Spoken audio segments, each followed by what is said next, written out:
السلام عليكم. هذه دكتورة للأسف في جامعة الكويت تفتقر للإنسانية وتفتقر للأخلاق والأدب، يعني بين قوسين قليلة أدب ومش محترمة، وأنا ما أدري شلون صارت دكتورة في الحرم الجامعي. دشت عليها طالبتها هذه المحادثة تشوفونها، قالت لها دكتورة أنا أبوي توفى، أنا ما أقدر أحضر امتحان اليوم.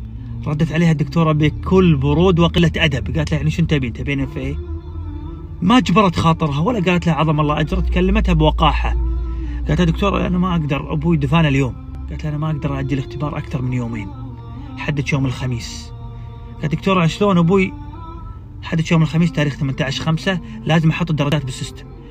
وكذبت الدكتورة بموقع جامعة الكويت، آخر يوم لإدخال الدرجات تاريخ 25/5، يعني وقحة وقليلة أدب الدكتورة، ولا جبرت خاطر الطالبة، وبنفس الوقت كذبت. كانت يوم الخميس 18/5 آخر يوم، وهو تاريخ 25. ومثل ما انتم شايفين يا جماعة الخير تاريخ 25/5 في موقع الجامعة آخر يوم لإدخال الدرجات في السيستم. يا جماعة الخير هذه رسالة للدكاترة والمعلمين. يا جماعة الخير ترى التعليم مهنة سامية، يجب من يمتهن هذه المهنة أن يتحلى بروح الإنسانية والرحمة والأخلاق العالية، يقدر ظروف الناس، ولا اطلع من هذه المهنة.